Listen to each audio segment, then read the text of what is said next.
Hi, and welcome to the program. I'm David Holland, your host of PlanStrongerTV. Social Security, a big part of your retirement income plan when you're ready to retire. Do you know how to take it? Do you know how to elect it? We're going to dig into that today with Joe Elsasser, Certified Financial Planner. Let's roll.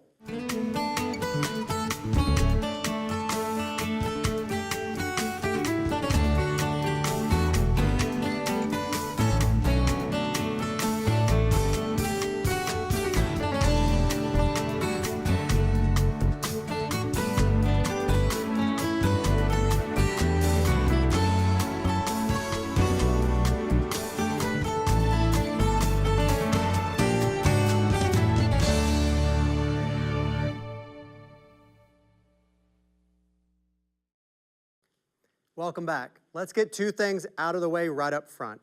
Number one, Social Security is going to be here for most Americans. There's a lot of concern about the future of Social Security.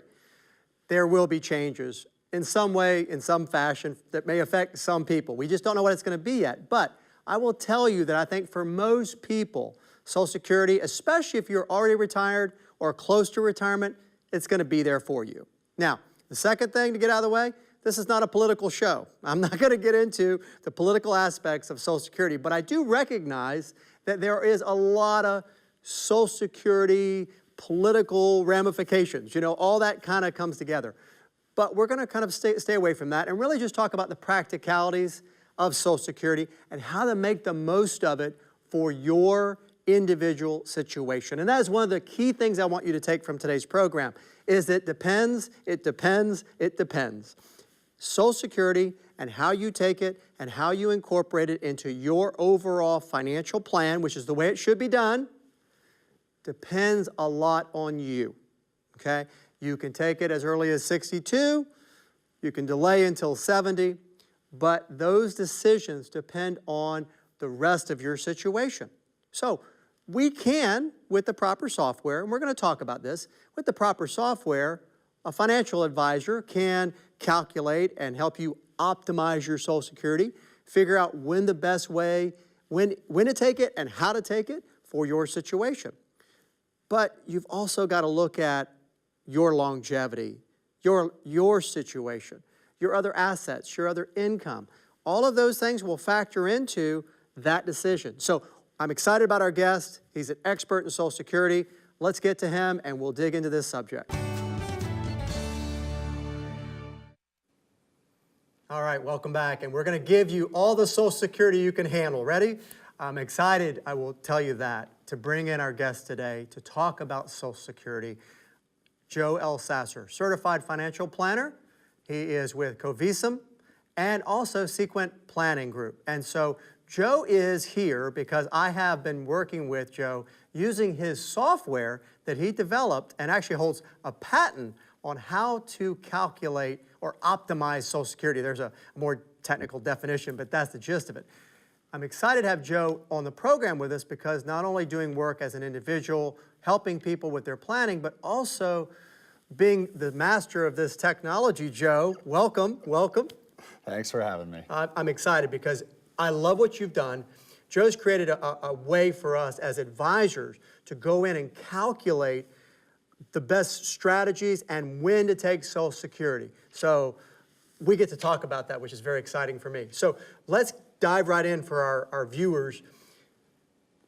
For most people that retire in America, Social Security is a big part of their retirement income. You would agree with that? Absolutely. So, one of the biggest.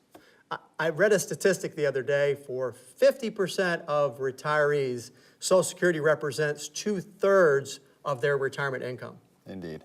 So if you're worried about them pulling the rug out from underneath you, that will be kind of hard for them to do. You vote, ladies and gentlemen. So let's dig in, Joe. What's one of the biggest things that you see that people have a misconception about with Social Security? Well, the biggest misconception's easy. It's retire, then claim. It's that Social Security is tied to work. And in some ways it is, but realistically, when someone retires, there's no requirement that they take Social Security. They could use a variety of other assets in order to delay their Social Security if that was the best decision for them. The fact is, I think people take it as a given. As soon as I stop work, or as soon as I become eligible, I'm going to go ahead and claim. So there's no Social Security truancy officer to come collect you and take you down to the Social Security office and say, hey, you didn't claim. Not in the least. In fact, the penalty probably goes the other way. Yeah, well, it's interesting. Yeah, there are penalties for taking early. And a penalty maybe is one way to put it. You know, you take it early, you're going to be drawing it over a longer period. You're getting it sooner, so then you get less. Roughly, yeah. Okay. When you think about it in terms of a monthly benefit, Social Security is actuarially equivalent. So if everybody lived exactly to average life expectancy and died right on time, whether you claim early or you claim late would be completely irrelevant. The feds wouldn't care. They don't care. Okay. At the same time, we don't live in that world. You might live to be 100, I might die at 75. And so that is not a fact. And claiming early for someone who is has a high likelihood of living a very long time represents a penalty, where claiming late for that same person represents a bonus. Well, and that really is one of the key things we want to get across to the viewers today, Joe, is that you've got to couch this decision about when you're going to start Social Security within your personal situation. Do you have other, you know, if you retire or you're forced to retire and you're going to make that decision about Social Security, it's a moot question about whether to take it if you don't have other money to draw on for income. Absolutely true. And there's this kind of, I don't want to be critical, but some pundits that would have you eat dog food to avoid drawing Social Security because everybody's got to wait, There are definitely advantages, but there are many reasons why people can also draw early, and it makes sense for them. Oh, absolutely. And in two-earner couples, when you have a married couple, oftentimes it makes sense for one member of the couple to actually claim early. So we've got the decision about when to take it. You know, normal retirement age for most people now is that are in the retirement zone is 66 to 67, right? Indeed. All right. And that's part of the decision. But then the second part is what you spoke to about couples and also different situations where somebody needs to make an election. So describe generally, what is an election? How does that work? How do you maybe combine some of these techniques? Probably the biggest thing for people to understand is that if you walk into the Social Security office and you file for benefits, you're going to get the highest of the things that you're eligible for. Now, that might not always be the best decision. In some circumstances, you might want to claim a spousal benefit, which is a benefit based on the work of your spouse while delaying your own. Now, that's only available for people who turned 62 last year or before. So it's not available to younger folks, but it's still a huge opportunity for people who are retiring today. That said, there are also opportunities for widows to claim maybe a widow benefit while delaying their own retirement benefit, or a retirement benefit while delaying a widow benefit. And it might not only be their recently deceased spouse, but it might be a ex-spouse. It could even be an ex-spouse. So I think one of the other things that's key for people to take away here, Joe, is that the earnings history of a spouse or ex-spouse or yourself, any of one of those three might be the one that you can quote unquote file on and get the most benefit from. Quite true. Okay, so when we look at a person's Social Security benefit statement, they can see, of course, their situation. To be able to really properly evaluate what's best for them and maybe utilize your software, which I, of course, am a continuing subscriber, thank you, they need to know those other people's earnings records, right? Either the other people's earnings records or information about their benefit. Okay. Ideally, the best place to start is the earnings record, because then you can strip out all the assumptions that the Social Security Administration makes when preparing the estimate. Okay. And that can be valuable. That's obviously more the work of a financial planner than it is something someone would do on their own. Okay. So here's another question the viewers are going to want me to ask you. Well, what if I don't talk to my ex-spouse and you know, we haven't talked in years, but I know he made a lot of money and he's got a good earnings record, but I can't get the earnings report from him. What can they do? Really what they'll need to do is, one, establish proof of the marriage. Okay. So they'll need to have been married for at least 10 years. 10 years, okay. That's the threshold. They'll need to bring in proof of the marriage, proof of divorce to a Social Security office. And then, assuming they ask the question in such a way that it's relevant to them. In other words, they would ask, how much would I get were I to elect a benefit based on my ex-spouse's work.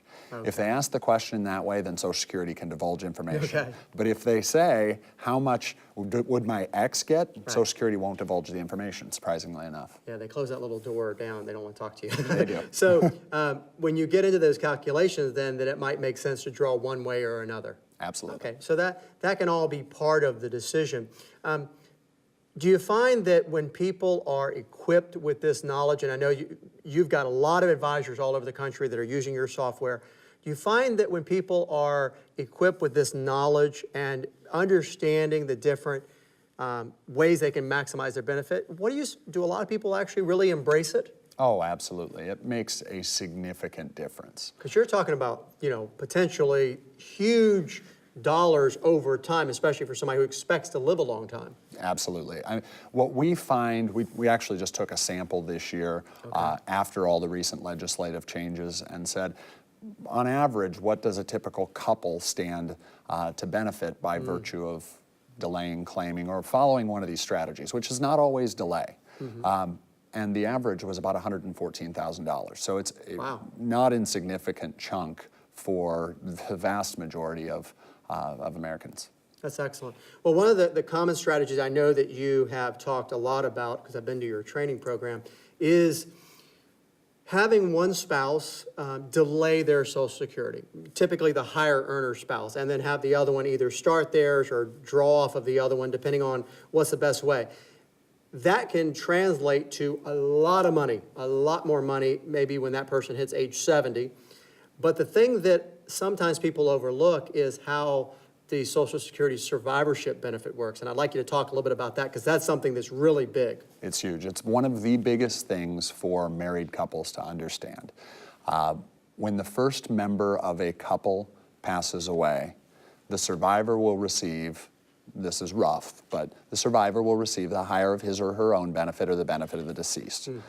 So when you think about how to structure that initial decision, it often makes sense to have one benefit be as large as possible, because that's going to last as long as either member of the couple is alive, while making the other benefit as small as possible, because that's the one that's going to go away upon the first death. And so you have really kind of a split strategy is what we find ourselves talking about quite a bit, where you might have the lower wage earner claim early, higher wage earner delay, and that can make a lot of economic sense. Well, I ran these numbers recently for a couple, and when we did the math, just as you described, Joe, it ended up being that the survivorship benefit for either one of them, of course, was $40,000 a year in Social Security benefits. Now, when I'm building a financial plan, being able to bring $40,000 in at age 70 that then would continue on for either one of them, that makes my job, quite candidly, a lot easier. Oh, absolutely. You can think of it as the cheapest life insurance that money can buy. That's really a good way to put it. It really is. Because it's going to be something that they can rely on, and we talked about this before. I think that people who are already retired or approaching retirement soon can definitely rely on Social Security. Indeed. Yeah, I mean, and there's a lot of different ways that they can tinker with it to make it work, and it really, I think, undergirds a lot of our society, knowing that that's out there for people when they retire. Absolutely. Yeah. Talk about the importance of having other assets or other income to draw on when you're trying to take advantage of some of these strategies, either to delay or the technique you use when you actually file. Sure, there's two elements there. One is whether or not you have the ability to delay, because if you haven't saved or you don't have any liquid assets, then you may not have the ability to delay. So the first is ability. The second is advantage. And what I mean by that is whether we draw from IRA money or whether we draw from non-qualified or non-retirement money, or whether we use a reverse mortgage to delay Social Security, there are a variety of different pools of money we could use to delay Social Security, and each carry their own tax implications, right? Most of the time, every dollar I take out of my 401k or IRA is going to be taxable. Where that's not true, I might pay capital gains if I have just an investment account. Very different tax treatment. And so the way that interacts with a Social Security benefit decision can create some incredible tax efficiency as well. Not all dollars are created equal. Not even close. So you've got the IRA, you've got the 401k, you've got your Roth IRA, you've got your equity in your home that you might pull on through a regular mortgage or reverse mortgage. What else? You've got annuities that may be tax deferred. Part-time work income. Part-time work income. All of those things is where people, in looking at that plan, I guess this is where, of course, why so much of Social Security is looked at by financial planners. Absolutely. And that people trying to do it on their own. I think one of the other things that's critical is that people need to look at their situation and not go based on the advice of what their friend or family has recommended. You know, well, I took it at 62, you should too. Not necessarily. We had a whole chapter in my book called "This Is Not Your Father's Social Security." Right. Because the rules changed from, you know, the prior generation to this generation retiring. They'll change again for the next generation retiring. There's no doubt about that. And so when you look at the decision in the context of the rules that exist at that time, the result, what you should do, varies significantly. Yeah, absolutely. Well, and we all have seen stories of the widow who is still receiving, after all of the years, this Social Security and maybe a pension and other things because of that generation. But, you know, the ramifications can be very long-term. So I think one of the key things we want to have the viewers think about is the decision you make on Social Security needs to be planned out. It needs to be something that you've spent some time and haven't just said, okay, yeah, that knee-jerk reaction, I've retired, I'm going down to the Social Security office to file. That you actually take the time to do the planning and do the calculations so you know how all these things are going to work and whether it's realistic or not. Absolutely. Yeah. Think about it as just another pool of money, just like your IRA, just like your 401k, just like your Roth if you've got one. One way to look at it that I tell people is that it's like an annuity that is a lifetime of income. It's really it's a lifetime of income as an annuity for that person, but also it's joint, or could be joint. In other words, which one's higher, I'll take the higher of. And it's backed by the U.S. government. Not bad. Not a bad guarantee. I mean, not a bad guarantee. Anything else that you've seen, Joe, that I think would be helpful for the viewers in terms of people have made either mistakes or, again, some of these myths or misconceptions? I think the biggest myth is that you can look at Social Security in a vacuum, make a decision without evaluating everything else that's going on in the client's financial life. Oftentimes you'll run software, like my own software included, you'll run that software and it will put a strategy on the table that's best in a vacuum. Where the real value of a financial planner that ends up incorporating that in the overall strategy is identifying places where it doesn't work with everything else that's going on. I think that's the biggest misconception, is that we can do this in a vacuum without thinking about anything else. You really have to take that second step and bring it into the context of the client's overall financial life. Well, this is why, and that's well put, Joe, this is why the robots are not making the decisions. This is why real financial planners with, you know, skin and bones actually add value, that we run the numbers using your software, Joe, and we'll see the different scenarios and what's optimal. Take it at 65, have the other person take it at 67, but then we look at their assets and their other income, and then we listen to their personal situation. You know, where I'll be meeting with a couple and they'll say, well, nobody's in my family's ever lived past 70. Well, then we're going to have to reevaluate. Oftentimes that's where that split strategy can make a lot of sense. Yeah, hedge your bets, ladies and gentlemen. All right. Thank you again, Joe. Appreciate having you. Thanks for having me.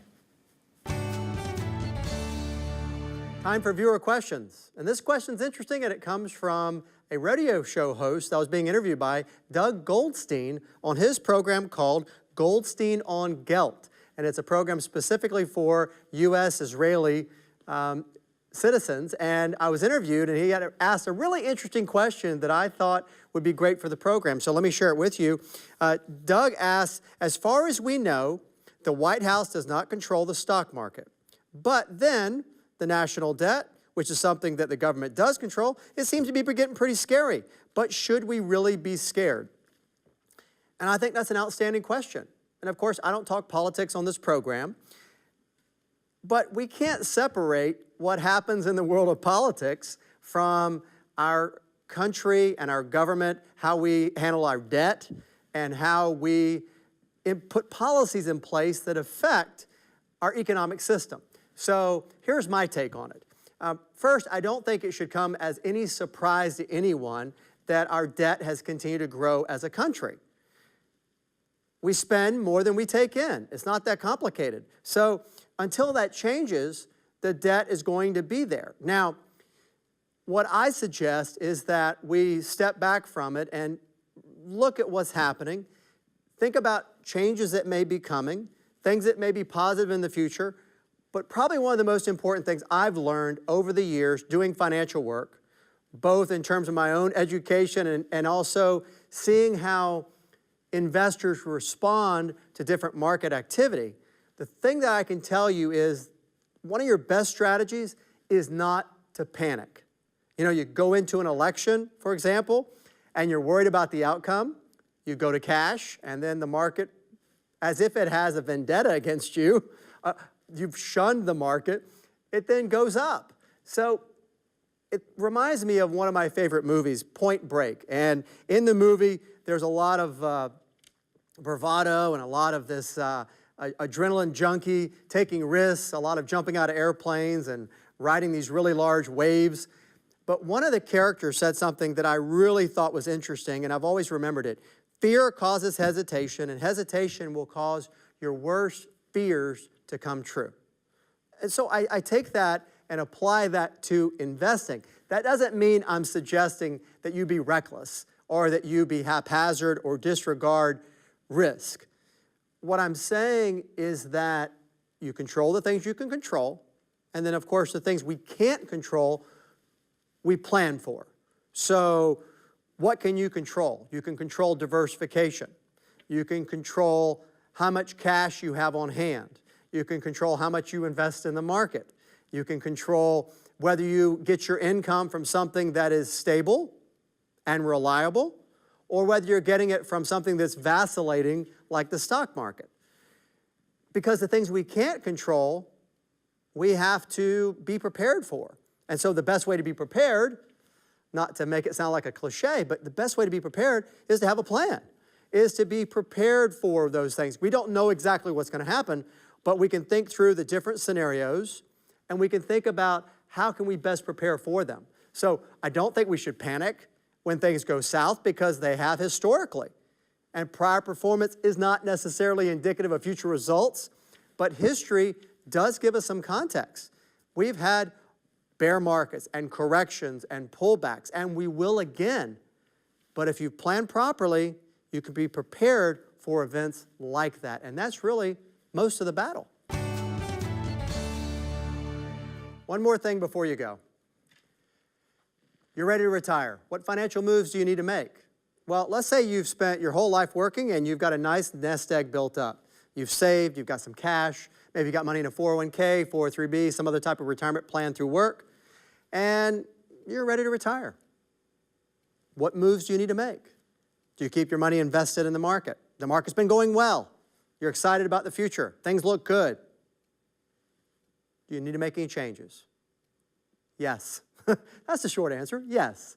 You need to think about what can happen when you're retired and you're drawing from that money. Maybe you've got Social Security, maybe you've got other sources of income that you can draw on, but you may very likely need to draw on that investment account.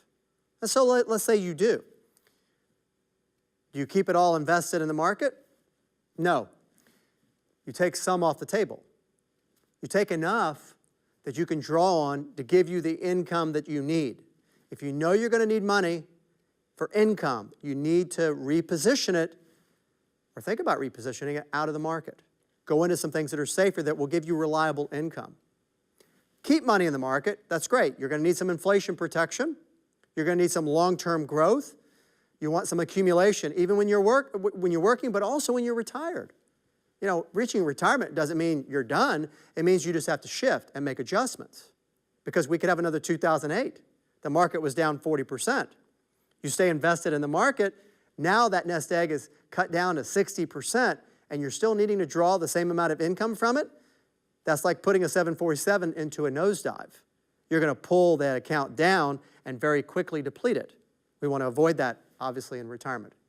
Think about that. Think about making some adjustments as you enter retirement. And if you're already there, it's never too late to do the right thing with your money. And that will help you plan stronger. If you would like more information about the topics and our guests featured in this series, please visit our website at PlanStrongerTV.com. Also, if you have a question you would like David to answer, please send it to questions@PlanStrongerTV.com.